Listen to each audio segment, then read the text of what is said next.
Aku membeli lukisan menyeramkan dari pelelangan. Wajah wanita di lukisan itu seolah hidup. Mata hitamnya mengikuti setiap gerakanku. Aku merasakan kehadiran gelap yang terus memenuhi ruang bawah tanahku. Suatu malam, sebuah kotak kecil jatuh dari lukisan itu, mengungkap sesuatu yang lebih menakutkan. Ingin tahu kelanjutan cerita selanjutnya? Tonton video ini sampai habis dan jangan lupa gunakan headset agar ceritanya lebih terdengar menyeramkan.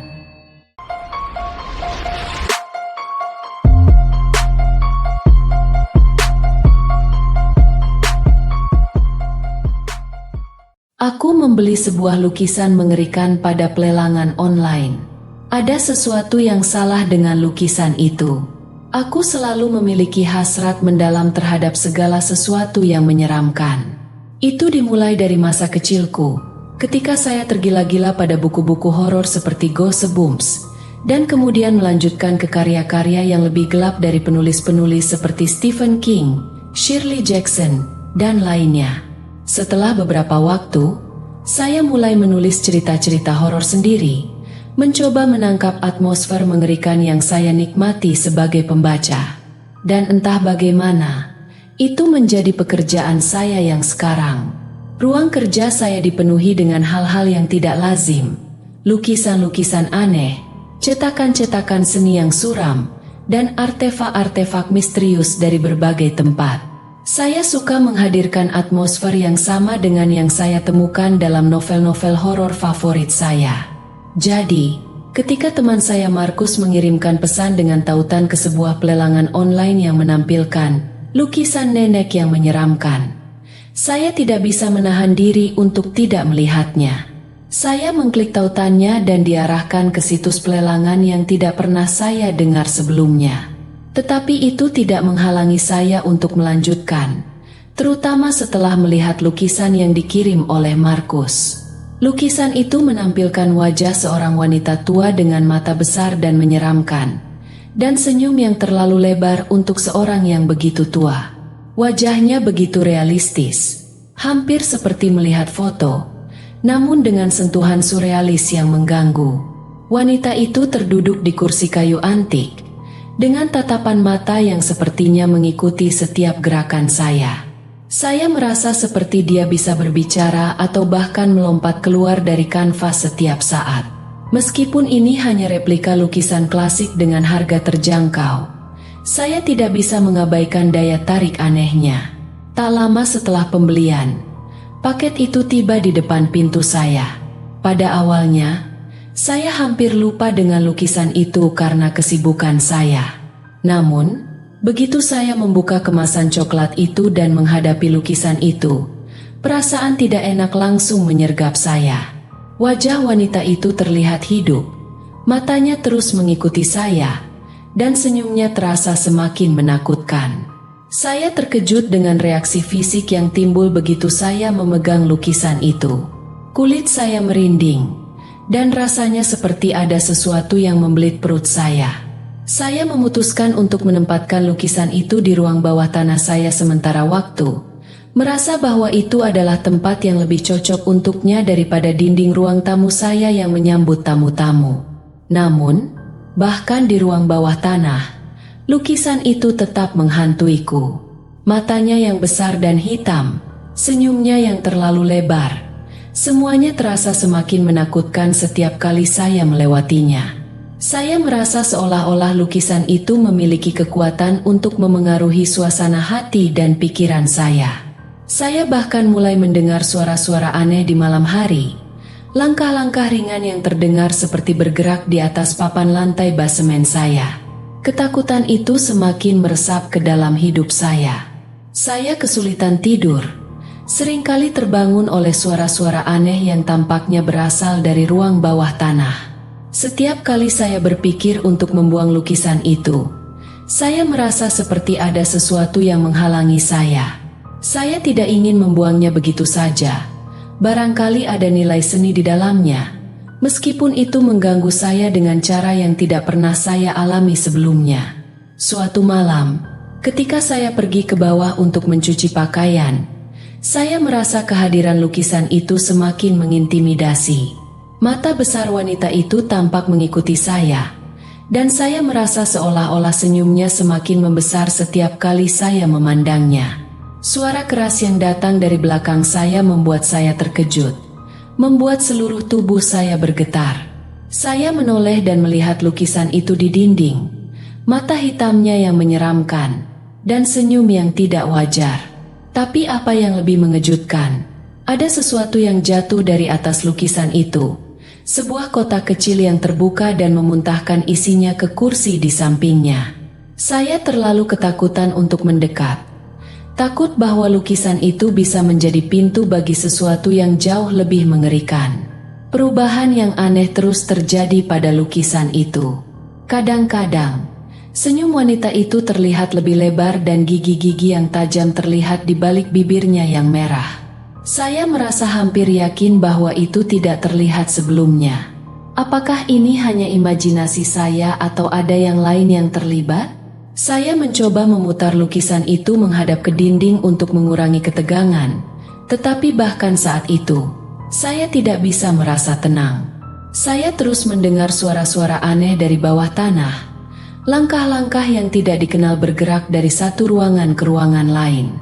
Saya merasa seperti lukisan itu memiliki kekuatan untuk mempengaruhi realitas sekitar saya. Ketakutan itu mencapai puncaknya ketika saya meminta teman saya, Brent, untuk datang dan melihat lukisan itu. Saya merasa bahwa kehadiran orang lain mungkin bisa membawa penjelasan atau setidaknya mengurangi ketakutan saya. Namun, reaksi Brent yang keras hanya membuat saya semakin terganggu. Dia segera meninggalkan rumah saya tanpa banyak penjelasan, meninggalkan saya sendirian di tangga depan dengan rasa terkejut dan ketakutan yang tak terbayangkan. Saya berdiri di sana, merenung tentang apa yang telah terjadi. Lukisan itu telah mengambil alih hidup saya dengan cara yang tidak saya bayangkan sebelumnya. Rasanya seolah-olah ada entitas jahat yang mengintai dari balik kanvas, mencoba untuk memasuki dunia nyata saya. Aku masih terbayang-bayang dengan kejadian mengerikan yang baru saja aku alami di studio seniman itu. Setelah beberapa hari tanpa tidur, pikiranku masih kacau dan perasaanku tak menentu. Lukisan itu, dengan perempuan misterius di dalamnya, seolah-olah memiliki daya tarik yang tidak bisa aku pahami. Aku merasa seperti terjerat dalam aliran waktu yang gelap, tanpa kemungkinan keluar. Keesokan harinya, aku memutuskan untuk mengambil langkah lebih lanjut. Dengan lukisan itu terbungkus rapat di dalam mobilku, aku mengemudi menuju pakar seni yang terkenal dengan karya-karya yang meresahkan. Perjalanan 2 jam terasa begitu panjang, diiringi oleh kekhawatiran dan rasa ingin tahu yang tak kunjung padam. Ketika aku tiba di rumah seniman itu, studio yang seharusnya ramai dengan aktivitas kreatif terlihat sepi. Pintu terbuka tanpa dikunci, memberi kesan bahwa tak seorang pun ada di dalamnya. Aku masuk dengan hati-hati, merasakan hawa dingin yang menyelimuti lobi dan koridor yang gelap. Apa yang terjadi di sini?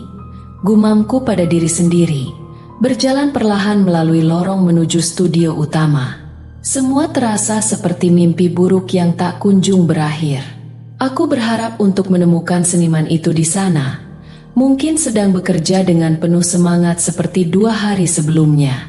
Namun, semuanya terasa berbeda kali ini. Ketika aku membuka pintu menuju studio, apa yang kulihat mengguncang jiwa dan membuat napasku tercekat. Di dalamnya, terhampar sebuah pemandangan yang tak terbayangkan. Karya-karya seni yang menggantung di seluruh ruangan tidak lagi merupakan karya yang indah, melainkan pameran mengerikan yang menggambarkan tubuh-tubuh terpotong dan wajah-wajah yang mengerikan. Semuanya terasa hidup dalam kegelapan, seperti sebuah lukisan dalam realitas yang kelam. Ya Tuhan, bisikku dengan suara parau, mencoba untuk menguasai ketakutan yang melanda diriku. Aku menyalakan lampu senter ponselku. Cahaya putihnya menerangi detail-detail mengerikan di sekelilingku. Di tengah studio, aku melihat tubuh sang seniman, atau setidaknya apa yang tersisa darinya. pemisahan anggota tubuhnya, keadaan yang tidak manusiawi, menggambarkan kekejaman yang tak terlukiskan.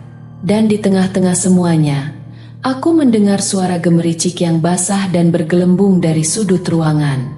Hatiku berdegup kencang dalam ketakutan, mencoba mencari sumber suara tersebut. Saat aku menyoroti sudut dengan cahaya senterku, apa yang kulihat membuat bulu kuduku merinding. Di sana, di balik bayangan, ada sesosok makhluk yang tidak bisa kupahami. Tubuhnya tampak terpotong-potong, bergerak dengan keangkeran yang tak manusiawi. Siapa kamu? Tanyaku dengan suara gemetar. Namun, makhluk itu hanya melihat ke arahku dengan mata kosongnya, tak memberikan respons apapun.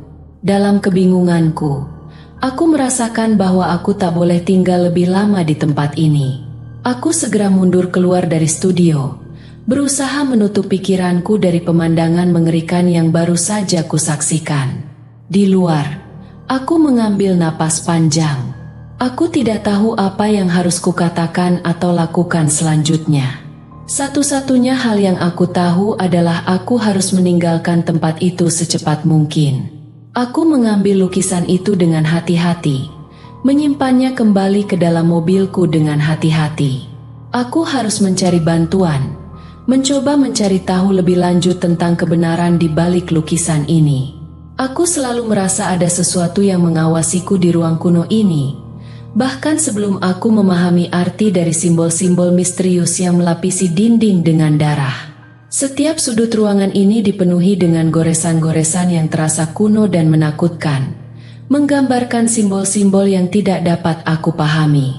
Saat aku mengamati setiap detil di langit-langit dan dinding, ingatanku mendadak memunculkan suara aneh yang terdengar saat aku pertama kali memasuki ruangan ini. Desiran halus dan gemuruh dari sudut gelap, yang menggetarkan hatiku dan membangkitkan rasa ketidaknyamanan yang tak terlupakan. Aku memutuskan untuk berbalik, dan di saat itu, dengan mata terbuka lebar, aku melihatnya. Wanita itu, dari dalam lukisan, tubuhnya diliputi jubah hitam yang terbuka. Senyumnya, lebar dan mengerikan, terpancar dari wajahnya yang dilumuri darah. Di tangan kirinya, ia memegang bingkai lukisan yang telah berubah, melampaui batas dunianya yang semula terikat. Kau tidak bisa melarikan diri, manusia kecil. Suaranya bergema, menggetarkan setiap serat sarafku dengan kehadirannya yang menyeramkan. Dengan langkah pasti, dia mendekatiku, mengayunkan bingkai lukisan itu seolah ingin menggantungkanku di dunianya yang kelam. Hatiku berdegup kencang, dan dalam kepanikan, aku merespons dengan menyorotkan senterku langsung ke arah matanya yang menakutkan. Aku berharap cahaya itu bisa mengusirnya kembali ke dalam bayang-bayang yang mengepungnya. Cahaya menyilaukan matanya, membuatnya menutup wajahnya dengan tangan terbakar. Namun, dia tetap maju, mengabaikan rasa sakit, dan langkahnya yang mantap mendekatiku. Aku mundur, menabrak sebuah kursi dan jatuh terduduk di lantai. Ponselku terjatuh dan meluncur ke arahnya, menyinari wajahnya dalam cahaya terang yang tajam. "Ah, Klarna, ah!" teriaknya dengan suara yang hampir terputus-putus. Darah mengalir deras dari mulutnya yang tak lagi memiliki lidah. Dia menoleh ke arah dinding, dan mataku akhirnya menemukan saklar lampu. Dengan gemetar, aku meraih saklar itu dan menyalakan lampu, menerangi ruangan dengan sinar neon yang menyilaukan. Wanita dalam lukisan itu berteriak keras. Tubuhnya terbakar oleh cahaya yang tak terlihat. Kulitnya melepuh dan lepuh saat ia berusaha melindungi diri dari serangan cahaya yang menghantuinya. Dalam kepanikan, ia berlari ke pintu dan menghilang di dalam lobi, meninggalkan keheningan mencekam di belakangnya. Aku merasa lega sebentar, tapi kelegaan itu singkat. Orang tua itu sudah tidak bernyawa. Kehidupannya terhenti beberapa saat yang lalu. Sekarang aku sendirian, dikelilingi oleh isi perutnya yang berserakan di seluruh ruangan, menggantung seperti guci-guci kecil di atas dan di bawah, seperti hiasan pesta yang mengerikan. Simbol-simbol darah di dinding mulai bergerak, bergeser, dan berubah bentuk saat lampu neon yang terang tiba-tiba berkedip dan mati. Sesungguhnya, aku seharusnya membakar lukisan menyeramkan ini. Terima kasih telah menonton. Like and subscribe dan tekan lonceng notifikasi. Siapkan diri kalian untuk kisah yang lebih gelap dan menyeramkan di episode berikutnya. Sampai jumpa di kegelapan.